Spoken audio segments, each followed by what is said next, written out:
দীর্ঘদিন ধরে আগরতলা শহরে অটোরিকশার পারমিট দেওয়া বন্ধ রয়েছে রুট বদলের প্রক্রিয়াও। এর মধ্যেই বাঁকা পথে অটোরিকশার রুট বদল করে শহরে ভিড় জমাচ্ছে বাইরের অটোরিকশাগুলি।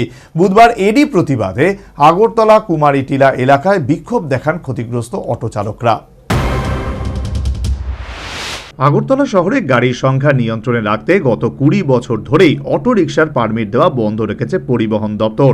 সম্প্রতি অটোরিকশার জন্য পারমিট দেওয়া বন্ধ করে দিয়েছে দপ্তর। পাশাপাশি অটোরিকশার রুট বদলের প্রক্রিয়াও বন্ধ রয়েছে। কিন্তু দপ্তরের একাংশের যোগসাজশে শহরতলির বা আগরতলা শহরের বাইরের পারমিটের অটোরিকশাগুলি রুট বদল করে আগরতলা এসে ভিড় জমাচ্ছে। তাতে আর্থিকভাবে ক্ষতিগ্রস্ত হচ্ছে স্থানীয় অটোরিকশা চালকরা।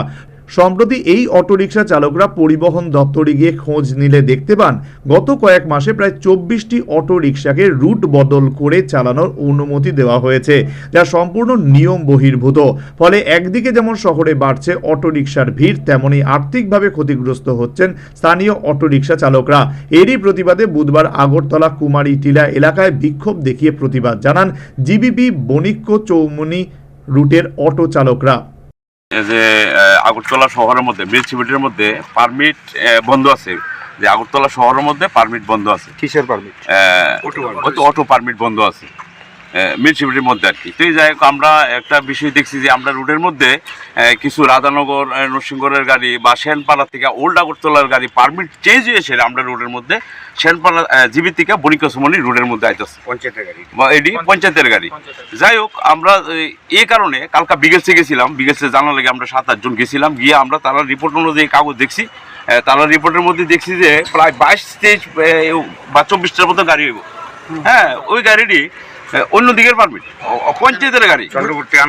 চন্দ্রপুর আনন্দনগর আছে, রাজচন্তাই খয়ারপুর রাজচন্তাই সব অন্য রোডের গাড়ি জিবি থেকে বণিক্য চৌমনি পারমিট দিতেছে। তা আমরা এই বিষয় নিয়ে কালকা গিয়া এই পারমিটটি দেখলাম। তো এই কারণে আমরা আজকে এখানে সবাই জড়িত হয়েছি। অন্য রুটে পারমিট পাওয়া বিভিন্ন অটোরিকশাগুলি রুট বদল করিয়ে আগরতলা শহরে চালানোর অনুমতি দিয়ে দেওয়া হচ্ছে, যদিও রুট বদল করার কোনো সার্কুলার বা সরকারি বিজ্ঞপ্তি এখনো জারি করা হয়নি। এই বিষয়ে অটোরিকশা চালকদের কাছে কোনো তথ্য নেই। কোনো পারমিট না দেওয়া হয়। আচ্ছা, বিষয় স্যার, রুট চেঞ্জের এখন অবধি কোনো সার্কুলার বাইরেছে না, তো তারা কি করে করতেছে পারমিটটি?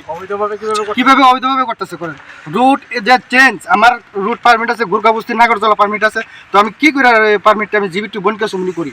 রুট তো কোনো চেঞ্জের কোনো সার্কুলার বাইরেছে না, তাহলে তারা কিভাবে করতেছে এই জিনিসটা আমরা জানতে চাই। এই বিষয়ে কি মন্ত্রী মহোদয়ের কাছে কোনো আপনার ইয়া থাকবে? না, এইমাত্র প্রথম স্টেপ, আগামী দিন আমরা যাবো, আমরা কমিশনের কাছে যাবো। কমিশন না পাইলে আমরা ট্রান্সপোর্ট মিনিস্টারের কাছে আমরা যাবো। পাশাপাশি যে সেনপাড়ার থেকে ওল্ড আগরতলা আজকে 4 মাস আগে পারমিটটি মাত্র দেওয়া হয়েছে, নতুন পারমিট দেওয়া হয়েছে। এই পারমিটই দেখলাম আমরা কালকে গিয়ে দেখলাম চেঞ্জ কিভাবে হয়।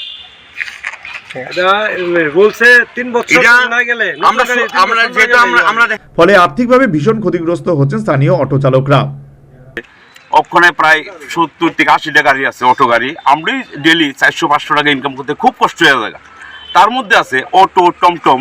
এই রুটের মধ্যে এই যে পিয়াগো ব্যাটারি চালিত অটো, ই রিক্সা, এটি একদম অ্যাভেলেবেল চলতেছে। পাশাপাশি আপনার অন্য দিকের পারমিটও রাধানগর, রাজচন্তাই, অবিচরণ, রানীবাজার ওইসব দিকের পারমিটও, শালবাগান, ওই দিকের পারমিটও আমরা রোডে প্রায় 100 গাড়ির মতো চলতেছে। কোন রোডে? এই তো জিবি থেকে বণিক্য চৌমনি রোডে।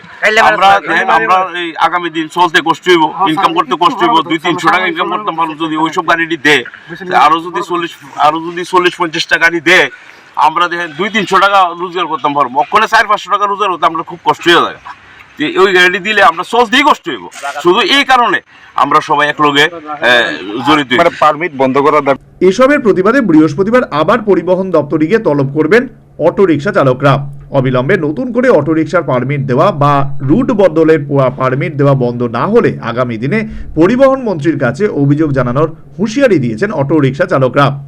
প্রয়োজনে বৃহত্তর আন্দোলনে যেতেও প্রস্তুত রয়েছেন সমস্ত অটোরিকশা চালকরা। Bureau report, news vanguard.